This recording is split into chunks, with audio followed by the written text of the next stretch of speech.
Hi, everyone. We're going to take a few minutes to talk about higher level questioning as part of your GT Update Hour for spring 2021. First, let's think about why we do higher level questioning. In a 2004 study, more than 1,000 elementary and secondary classrooms, 70% of instructional time was devoted to talking. Sounds good. However, teachers out-talked students 3-1. And the vast majority of teacher talk was telling students what to do.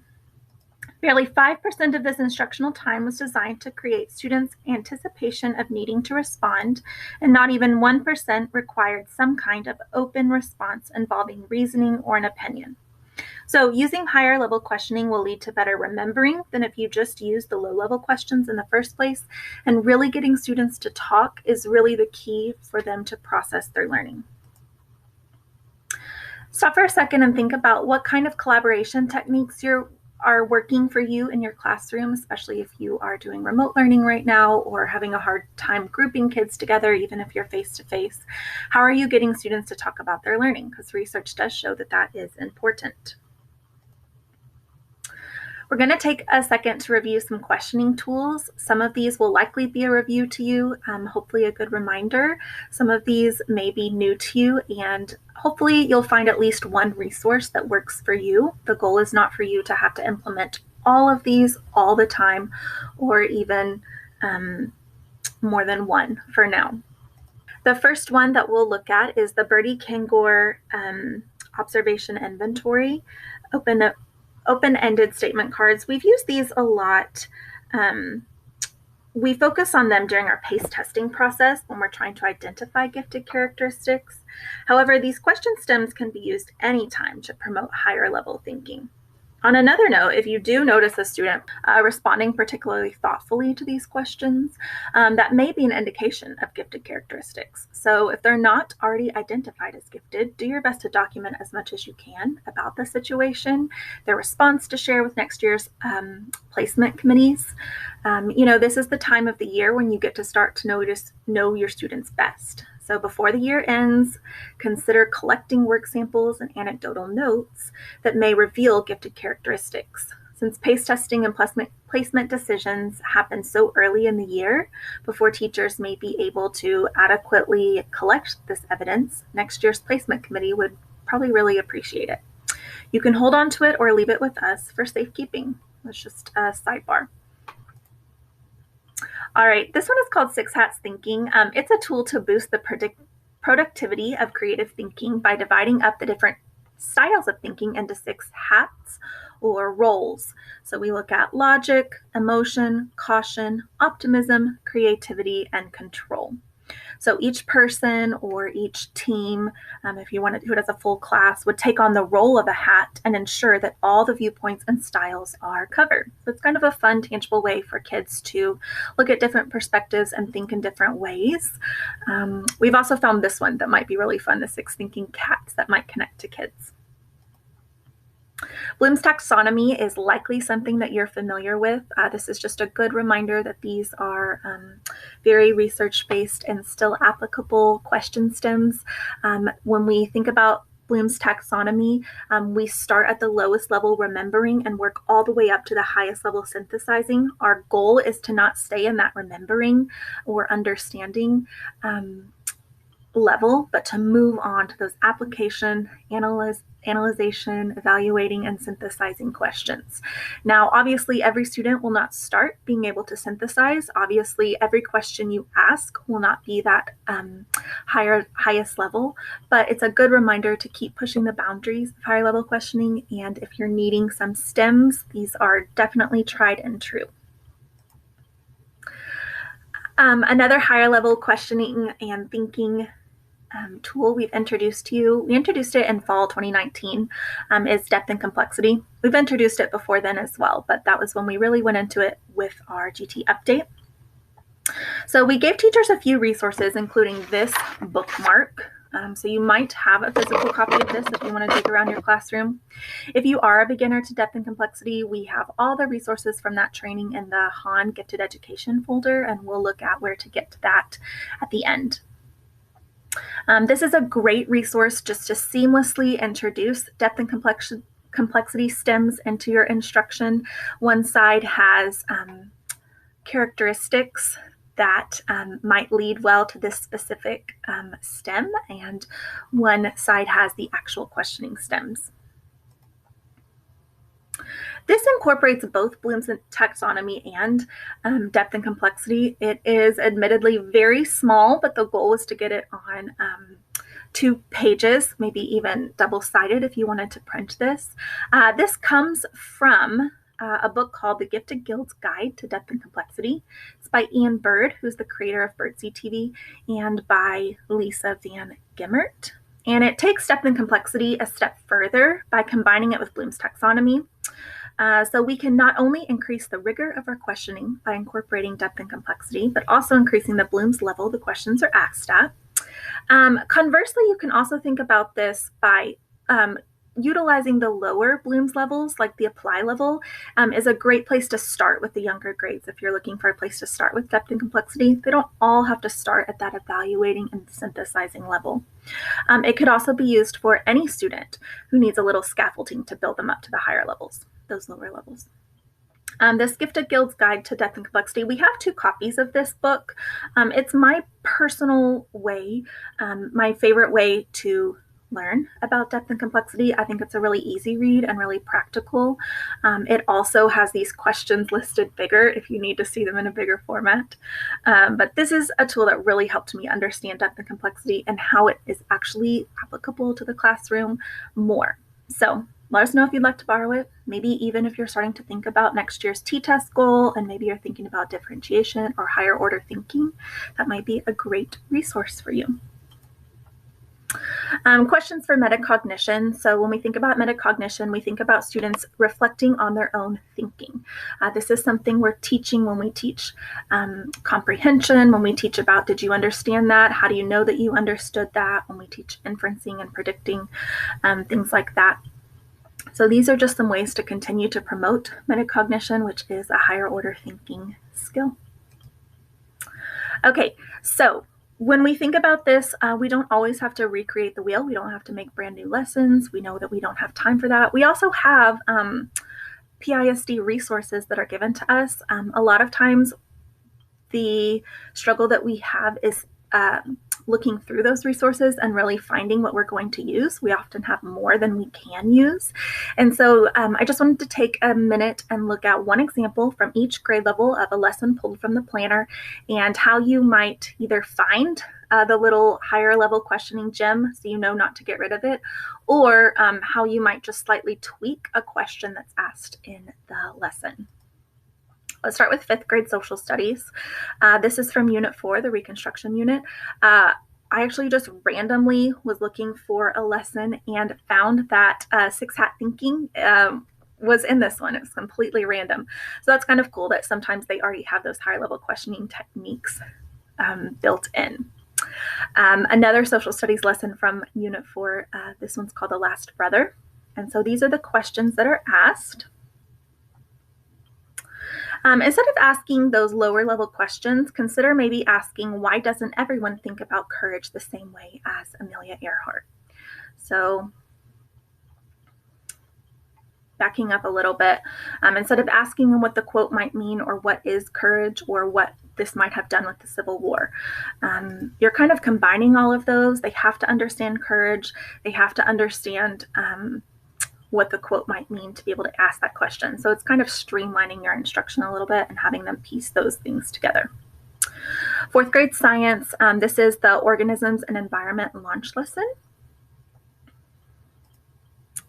So instead of asking about basic needs, spend some more time on this question 4 and include the answer to number 2 and 3 as part of the reasoning and explanation. Okay, this is a 3rd grade literacy lesson about understanding text features. Instead of just telling them, consider asking them. When you leave it open-ended, students will end up explaining everything you wanted to explain. So instead of just telling them all about this, think about asking, how are the rules of the road like the rules of a book? instead of just telling them that text features help us as a reader. So they've already kind of made that connection by looking at this signpost presentation. So that's a really neat way that you could combine those into a little bit higher level of a question. And then another question you might ask at the end, this is one found from the Gifted Guide Guild. What happens if this organizational structure breaks down? That's from the rules category. All right, this is a second grade social studies lesson. It's called Who Plays What Role? This is the engage section, and so it's about consumers and producers, asking about how the consumers get their goods, how the producers play in helping the consumers meet their needs. Instead of asking those questions, consider asking them to predict what would happen if producers were not able to produce goods and services, describe what would happen if producers had more or less than what the consumers wanted and what effect that might have, and thinking about maybe having a discussion or debate about whose problem is more important, the producers or the consumers. That might really get students thinking through. They love to debate and argue. All right, this is the first grade science lesson. It's called What is Sound? Think about asking this question instead of just having them predict, maybe making this a little bit higher level by asking, how can you predict what will happen next based on what's happened so far? So this is a patterns question, having them really reflect on what they know has happened and having them explain why they're predicting that is kind of a little bit higher level than just a random guess, or having them guess something accurate, but not really understanding why they're guessing that, how the past reflects on that current prediction. This is a kindergarten math unit about the attributes of 2D shapes from Envisions. So the question posed is that Emily wants to figure out what shape is behind a door. The shape has 4 vertices and 4 equal sides. Use the shapes above the door to help find the mystery shape and draw the shape on the door. So there's a little picture. Instead of just asking that, maybe consider changing it to, she knows the shape has 4 vertices. What other information might she need? So talk about maybe what's missing from that. And then talk about what important ways those shapes differ and how they know. Again, this is kind of incorporating that metacognition in. Hopefully that was helpful to you, and just a quick look at how you can take what's already there and kind of bump up the higher level questioning, and also just notice where there is higher level questioning so that you don't accidentally skip it, since we are all always short on time. These are also a couple mindful reminders about maybe some questions to avoid. Now, obviously, you are not going to avoid these questions all the time. Some of these are needed questions. Sometimes you do need that base level knowledge. But if this is what all of your questions sound like, you might want to consider avoiding it. And they give some reasons of why and some examples of kind of what that sounds like. Thank you so much for your time. Our goal with this GT Update Hour this spring is to keep it short and sweet and to give you back some time so that you're able to take some time to really implement one of the differentiation strategies we're sharing with you today, whether that be higher level questioning or another resource or idea Jennifer is sharing with you. So let us know if you have any questions or if you need any help incorporating higher level questioning into your lessons. The resources from today's training, as well as all of the past trainings or information that we've shared from you, can be found in the HAN 2021 folder if you go to Gifted Education. You can find the Spring 2021 higher level questioning. In here, you'll find the PowerPoint that we went through and a link to all of the resources shared. Hopefully that's helpful for you. Hello, and I hope you all enjoyed the wonderful information and resources that Molly just shared. So higher level questioning is among us. And now it's time to create higher level questions for your students. So what you're going to be doing for this spring GT Update Hour is that as a team, you're going to choose an upcoming lesson. So we want you to collaborate together. So just pick one subject and then choose one lesson. And we would like for you to discuss the questions that are presented in that lesson. Okay, so review the questions in the lesson and discuss the levels of the questions. Then, using the resources from today's training, create 3 higher level questions for the lesson that you chose. Okay, so whether it's going to be using the KOI question stems or using depth and complexity icons or using Bloom's taxonomy, you can come up with those 3 questions. And once you come up with your 3 questions as a team, one person from your team is going to post those 3 higher level questions on Padlet so that we all can see each other's questions. We may be able to get some ideas from one another. If you have time, because I know that my video, I think this video is taking about 25 minutes. So, which gives your team about 30 to 35 minutes left of the hour to work on creating questions. So by the time you look over all the resources and you've gone through your curriculum planner and you've chosen a lesson and you've created your 3 questions, if you have time for another subject area to go back to the curriculum, try to come up with 3 other questions. That would be wonderful to try to hit all the subject areas. But if your team only has time for one subject area and one lesson, that is okay. Just make sure you turn in those 3 questions on the Padlet. Okay. All right. If you have any questions, just let Molly or myself know, and we'll be glad to help. So speaking of GT Update hours, for 2020-2021, teachers who do work with PACE students this year must receive a total of 6 GT Update hours. Okay, so this is just a little reminder that you all need to have your 6 GT Update hours completed by the last day of school, which is May 27th. So 2 of those GT Update hours are provided by Molly and myself. So we already did a training in the fall, and we talked about preparing for phase 3. And then now we are doing the spring hour, which is developing higher level questions. Okay, so the other 4 hours must be taken on your own.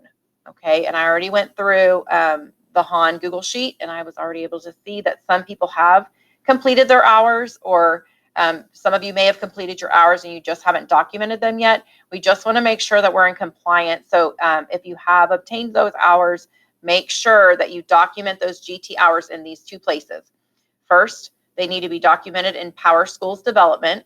Okay, so if you took a workshop through Plano ISD and some of those hours counted towards GT, Plano will already have those marked and documented in PowerSchool development. So you don't need to do anything else. However, if you went to some other workshop out of the district, or you were taking TAGT or Region 10 courses, then you will need to complete a special document, an out-of-district document. I'm going to show you how to do that in just a minute. Okay, so you will need to make sure that those hours are documented in PowerSchool's development so that you get credit for those hours. Then you're also going to want to make sure that you input those hours on our HAN GT Update Google Sheet. So I'm going to click on it just to show you. I know you all are familiar with this. But here you'll see that everyone's already gotten credit for the fall. Okay, so there's a yes there. You all will get credit for the spring 1 hour as soon as we see that your 3 higher level questions are posted on Padlet. And then you are going to be typing in your hours that you took on your own in that column where it says 4 update hours. Okay, so you're going to need to make sure you insert those hours in that column. And then as soon as you've got those 4 hours, we'll put a yes there that you did get those 4 hours. Now, kindergarten through 3rd grade teachers are taking the Reading Academy, or going through the Reading Academy this year. And if you make it through Module 8, once you get through Module 8, you will actually get another GT Update hour, because in Module 8, there is a section for advanced thinking and advanced learners, where it talks about etymology and the origin of words. It talks about Greek and Latin roots. And so that section in Module 8 is going to count towards one of those GT Update hours. So kindergarten through third grade teachers who do finish Module 8 can put a yes next to their name, and then you will only need to get 3 update hours, okay? So that would be 1 hour for Reading Academy, 1 for the fall, 1 for the spring. That would be 3 hours, and then you'll just need 3 on your own. That's only if you complete Module 8 for the Reading Academy, okay? And if you need further information about obtaining hours, then you can watch this video. It's a video that I already shared earlier in the year, but it just will remind you on how to go into Power School Development and how to access hours for through TAGT and Region 10. So I've got the instructions here as well. So to locate GT/PDH offered by Plano ISD, when you go into Power School Development, you can just type in the little search bar where there's the little magnifying glass, and you can type in GT or Gifted and Talented, and sometimes courses will pop up. Now, this late in the year, I don't know that anything is going to be offered right now by the district, so you may have to get hours through TAGT or Region 10. So if you need hours, here are the directions on how to get some hours through TAGT and Region 10. You just go to Power School Development, click on the Out of District Activity tab at the very top of the page, and then it's going to show you how to register for TAGT and Region 10 courses. All right, when you are finished with those courses and you've gotten your hours, then you're going to need to click on, you're going to need to scroll down at the bottom of the page and create and complete an out-of-district activity form, okay, an out-of-district activity request form. So since TAGT and Region 10 are not in Plano ISD, you want to complete the form, which just will ask you who you got the hours from. It'll ask you the course that you completed, how many credit hours you get for that course. And then when you submit that form, it will go to Janie, and Janie will approve those hours for you, okay? But just remember, if you took any hours that count towards GT through Plano ISD, you don't need to complete that out-of-district activity form. All right, new teachers who attend this year's GT Academy do not need to obtain 4 GT update hours, okay, because you got those 30 hours through the district, so you do not need to obtain any other hours on your own. GT hours may also count towards your professional learning flex hours if they correlate with your T-test goal. So if your T-test goal, let's just say, is related to differentiation, has something to do with differentiation, and then you took a class that also can count towards GT, you could double dip. So a course you took on differentiation could count towards a GT hour and towards your T-test hours. Okay, so just as a reminder, your GT update hours must be documented in 2 places, Power School Development and the HON shared Google document, okay? All right, and then finally, the last reminder is our PREPS summer program is going to be offered through the district this year. There is no SIGS, okay? So SIGS is a summer institute for gifted students, and it's only offered, SIGS is only offered to PACE students typically, but it's not going to be offered this summer. We have PREPS summer program instead, which is an enrichment program that is going to be offered to all students, okay? So it's going to be a virtual program this year.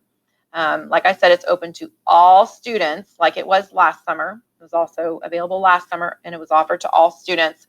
However, gifted and talented students, students who are identified as PACE kids, they are going to be grouped in a class together. They'll be grouped in classes together. Students will get to choose 2 classes instead of 3 classes this summer, and the cost is going to be $50 per class. So that's $100 for both classes. And the dates are from June 7th to June 9th. And the information is available at this link located here at the bottom. So if you have parents who are asking questions about the program, you can share that link with parents. And this Google slideshow is available in the HON 2020-2021 shared folder in the gifted education file, and then just go into our spring 2021 folder, because this is for your spring GT update. So if you need any more information from this Google slideshow, you can just find it in that HON 2020-2021 folder.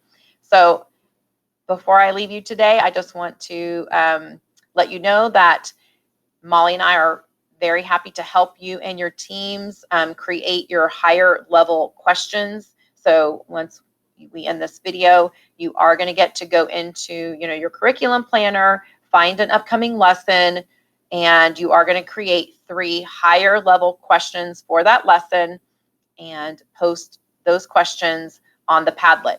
So once we get your Padlet submitted, we will give you your 1-hour GT update for your team. You just need 1 post per team, and each member on your team will get credit.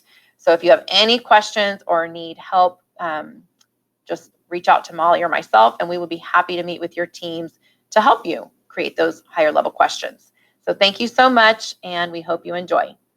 Have a great afternoon.